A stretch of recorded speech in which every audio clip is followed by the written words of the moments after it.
Hello friends, जय हिंद। आज Indian economy के अंतर्गत हम नेक्स्ट टॉपिक भारत में कृषि। भारत में जो कृषि प्रणाली है भारत में, उनको हम यहाँ पे जानने का प्रयास करेंगे। कृषि से संबंधित हम सभी चीज़ें हम डिटेल से देखेंगे। कृषि में कौन कौन सी फसलें होती हैं, कौन सी किस ऋतु में कौन सी फसलें होती हैं, मिट्टी में किस प्रकार की फसलें होती हैं। तो भारत की जो कृषि जलवायु प्रणाली है उनको देखेंगे।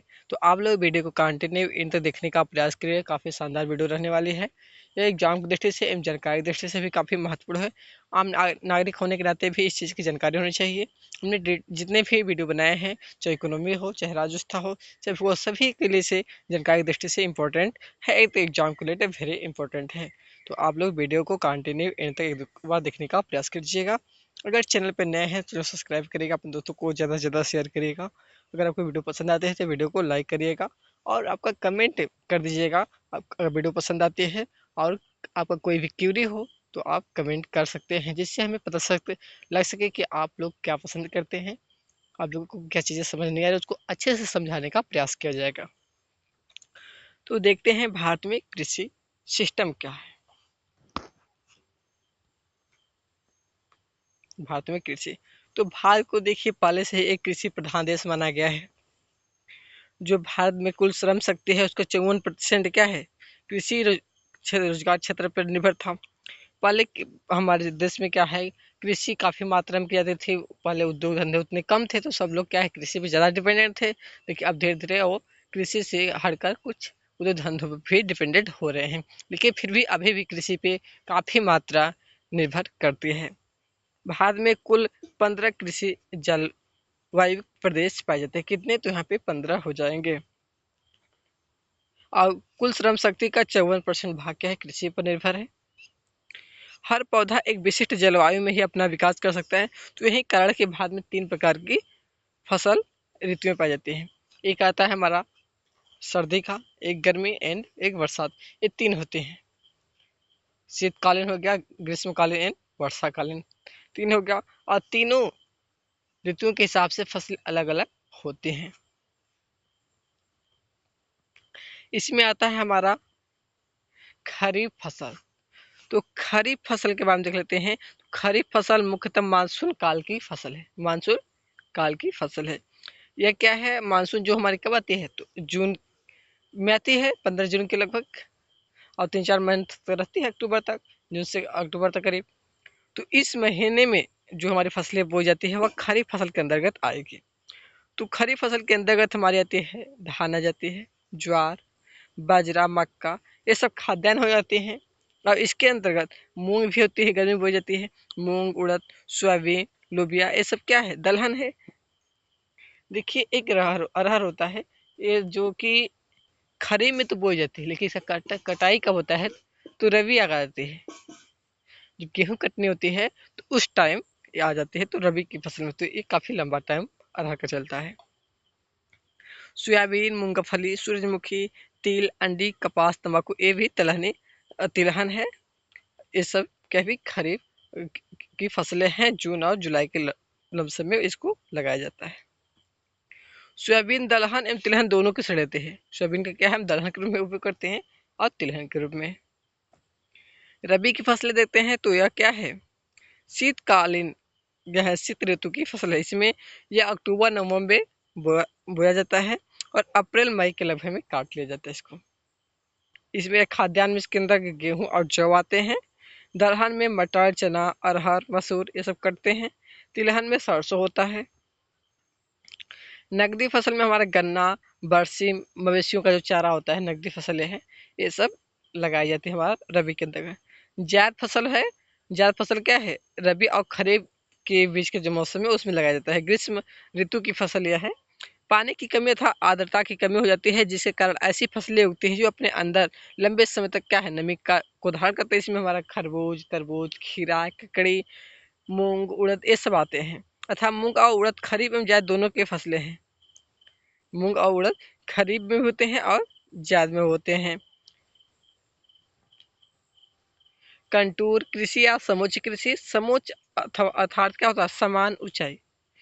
पर्वतीय ढालदार जमीन पर वर्षा की पानी बहुत तेज से प्रवाहित होती है, जिसके परिणाम स्वरूप क्या होती है, ढाल की मिट्टी अथवा मिट्टी के पोषक तत्व वर्षा जल अपने साथ बहा ले जाती है। जो ऊपरी परत की जो मिट्टियां होती हैं, वर्षा जल ढाल पर इतनी तेजी से प्रवाह होती है कि ढाल पर जो मिट्टी की नमी ग्रहण नहीं कर पाती।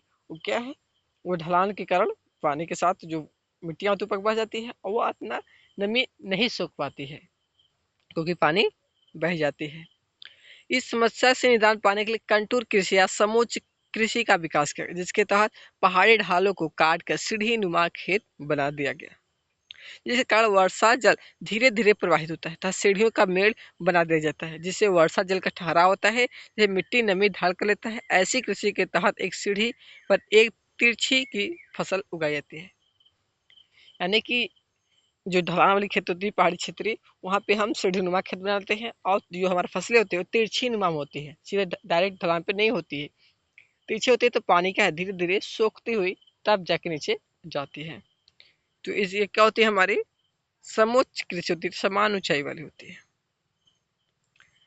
नकदी फसल एवं व्यापारिक फसलें देख लेते हैं। जिन फसलों को उपभोग के लिए न उगाकर व्यापारी लाभ के लिए उगाया जाता है उन्हें नकदी फसल या व्यापारिक फसल कहा जाता है। इसमें आता है मूंगफली आ जाता है, तंबाकू, गन्ना, जूट, कपास, सूरजमुखी, चाय, कॉफी, ये सब क्या है, हमारा व्यापारिक फसलें हैं, नकदी फसलें हैं। टॉप क्रॉप में अंतर्गत आता है हमारे खेतों की कीट पतंगों खरपतवार से बचाने के लिए मुख्य फसल के साथ जो फसल लगाए जाते हैं उन्हें टॉप क्रॉप कहते हैं। एग्जाम्पल तो हम देख सकते हैं, तो कपास के पौधों को कॉटन रेड बग नाम कीट से बचाने के लिए हम चारों तरफ क्या करते हैं, मेड़ों पर भिंडी उगाए दिए जाते हैं, जिससे कीट भिंडी पर ही उलझ कर रह जाते हैं और कपास को नुकसान नहीं पहुंचाते हैं। तो ऐसे क्या है, कुछ फसलों को हम बचाने के लिए कुत्तों से खरपतवारों से, तो कुछ हम टॉप क्रॉप लगा देते हैं जिन्हें की फसलों को सुरक्षा प्रदान होती है। ये कहता है हम एनर्जी क्रॉप भी हम लगाते हैं। जिन फसलों को अल्कोहल या बायोडीजल बनाने के लिए उगाया जाता है उन्हें एनर्जी क्रॉप कहते हैं। इनमें हमारा गन्ना आ जाता है, आलू, जेट्रोफा और मक्का जाते हैं। सर्वाधिक गन्ना उत्पादक देश की बात करें तो हमारा ब्राजील देश हो जाएगा। देश के प्रमुख खाद्यान्न फसल में चावल और धान है, धान से ही चावल होता है। धान ग्रेमनी का कुल पौधा है, धान ग्रेमनी कुल का पौधा है, ग्रेमनी कुल है उसका धान पौधा है। चावल का वनस्पति के नाम पूछे तो ओराइजा सटाइवा है, ओराइजा सटाइवा है। चावल एक उष्णकटिबंधीय जलवायु का पौधा है। दुनिया में चावल की खेती के अंतर्गत सर्वाधिक क्षेत्र भारत में है, लेकिन चावल उत्पादन में चीन के बाद भारत का दूसरा स्थान आता है, अर्थात प्रति हेक्टेयर उत्पादन में चीन भारत से आगे है, लेकिन सर्वाधिक क्षेत्र भारत में है, लेकिन उतना उत्पादन वो नहीं कर पाता है। चीन हेक्टेयर के मामले में वो आगे निकल जाता है। देश में मुख्य रूप से पश्चिम बंगाल एवं तमिलनाडु में चावल की 3 फसलें पैदा की जाती हैं, जिसमें पश्चिम बंगाल एवं तमिलनाडु में चावल की 3 फसलें पैदा की जाती है। इसमें हमारा ओस आता है, शरद ऋतु में था मानसून काल में होती है, अमन धान आता है शीत ऋतु काल में, बोरो आता है हमारा ग्रीष्म ऋतु में। ये 3 धान तो ओस, अमन और बोरो। देश में सर्वाधिक चावल उत्पादक 3 क्रमशः राज्य आता है, इसमें पश्चिम बंगाल, यूपी एवं आंध्र प्रदेश आता है जो सर्वाधिक चावल उत्पादन करते हैं। हालांकि चावल का प्रति हेक्टेयर उत्पादन के मामले में पंजाब राज्य में अधिक होता है, क्योंकि पंजाब देश का सर्वाधिक सिंचित राज्य, अर्थात पंजाब प्रतिशत क्षेत्रफल के हिसाब से देश का सर्वाधिक सिंचित राज्य है। पंजाब का 97% क्षेत्र सिंचित है। देश में चावल की खेती के अंतर्गत सबसे ज्यादा क्षेत्र पश्चिम बंगाल राज्य में है। चावल को अत्यधिक धुलने या पॉलिश करने से चावल के ऊपरी परत में विद्यमान जो विटामिन बी अर्थात थायमिन नष्ट हो जाता है। यही कारण कि जिन क्षेत्रों में लोग पॉलिश अथवा वाले चावल का प्रयोग करते हैं उनमें बेरी बेरी रोग पाया जाता है। गोल्डन धान चावल की एक प्रजाति है जिसमें विटामिन ए अर्थात बीटा कैरोटीन अधिक मात्रा में पाया जाता है। सर्वाधिक फसल क्षेत्र धारक राज्य की बात करें तो उत्तर प्रदेश एवं राजस्थान हो जाएंगे। सर्वाधिक सिंचित फसल गन्ना एवं गेहूं है, परंतु धान को सर्वाधिक पानी की आवश्यकता पड़ती है और खरीफ फसल, लेकिन गेहूं एवं गन्ना रबी ऋतु की फसल है। ठंडा का मौसम, यही कारण कि गन्ना एवं गेहूं की सिंचाई की आवश्यकता पड़ती है। सर्वाधिक कृषि निर्यात चावल, कपास, समुद्री उत्पाद, मछली, ये सब है। सर्वाधिक कृषि आयात हम दाल करते हैं। भारत की खेती से जुड़ी कुछ महत्वपूर्ण तथ्य को देख लेते हैं हम। तो भारत के कुल क्षेत्रफल का लगभग 51% भाग कृषि, 4% भाग पर चरागाह, लगभग 21% पर वन है, 24% बंजर और बिना उपयोग की है, जो 24% है। क्षेत्रफल की कुल श्रम शक्ति का लगभग 52% भाग कृषि और इससे संबंधित उद्योग और धंधों से अपनी आजीविका चलाता है। 2004 और 5 में भारत के निर्यात में कृषि और संबंधित वस्तुओं का अनुपात लगभग 40% रहा। विश्व में चावल उत्पादन में चीन के बाद जो भारत का स्थान है वो दूसरा है। भारत में खाद्यान्नों के अंतर्गत आने वाले कुल क्षेत्र के करीब करीब जो 47% भाग है चावल की खेती की जाती है। विश्व में गेहूं उत्पादन में चीन के बाद भारत का दूसरा स्थान है। देश की कुल कृषि योग्य जमीन के लगभग 15% भाग पर गेहूं की खेती की जाती है। देश में गेहूं के उत्पादन में उत्तर प्रदेश प्रथम स्थान है, जबकि प्रति हेक्टेयर में पंजाब प्रथम स्थान है। हरित क्रांति ग्रीन रेवोल्यूशन का सबसे अधिक प्रभाव गेहूं और चावल की कृषि पर पड़ा, परंतु चावल की तुलना में गेहूं के उत्पादन में अधिक वृद्धि हुई। भारत में हरित क्रांति लाने का जो श्रेय है डॉक्टर एम.एस. स्वामीनाथन को जाता है। भारत में हरित क्रांति की जो शुरुआत होती है 1967-68 के दौरान होती है। प्रथम हरित क्रांति के बाद 1983 से 84 में द्वितीय हरित क्रांति की शुरुआत होती है, जिसमें अधिक अनाज उत्पादन, निवेश और किसानों को दी जाने वाली सेवाओं का विस्तार हुआ। तिलहन प्रौद्योगिकी मिशन की स्थापना 1986 में हुई। भारत विश्व में उर्वरक यानी फर्टिलाइजर्स का तीसरा सबसे बड़ा उत्पादक और उपभोक्ता देश बना। पोटेशियम फर्टिलाइजर का पूरी तरह आयात किया जाता है। आम, केला, चीकू, खट्टे नींबू, काजू, नारियल, काली मिर्च, हल्दी के उत्पादन में भारत का प्रथम स्थान है। फलों और सब्जियों के उत्पादन में भारत का स्थान दुनिया दूसरा है। भारत में प्रमुख फसल एवं प्रमुख उत्पादक राज्य, कौन सी फसलें किस राज्य में सबसे ज्यादा उत्पादित की जाती है, उनको हम यहाँ चार्ट के माध्यम से देखते हैं। इसमें हमारा आता है चावल, यह जो है पश्चिम बंगाल, उसके बाद उत्तर प्रदेश, आंध्र प्रदेश, बिहार और पंजाब इसके प्रमुख उत्पादक राज्य हैं। कहाँ पे हैं? पश्चिम बंगाल, उत्तर प्रदेश, आंध्र प्रदेश, बिहार और पंजाब। गेहूं में हमारा उत्तर प्रदेश आता है, पंजाब, हरियाणा, बिहार, मध्य प्रदेश और राजस्थान आते हैं।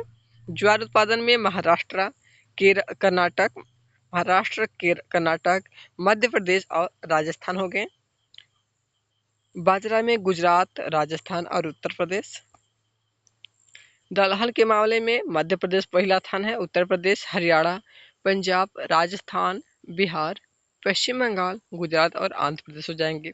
तिलहन में मध्य प्रदेश, गुजरात, उत्तर प्रदेश, बिहार, राजस्थान, पश्चिम बंगाल और उड़ीसा राज्य आते हैं तिलहन उत्पादक राज्य में। जौ में हमारा उत्तर प्रदेश, राजस्थान, बिहार और पंजाब है। गन्ना उत्तर प्रदेश, महाराष्ट्र, तमिलनाडु, कर्नाटक, हरियाणा और पंजाब राज्य में गन्ना उत्पादक अधिक होता है। मूंगफली में हमारा गुजरात आता है, आंध्र प्रदेश, तमिलनाडु, कर्नाटक, महाराष्ट्र, मध्य प्रदेश मूंगफली होता है। मूंगफली उत्तर प्रदेश में उत्पादक राज्य उतना नहीं है।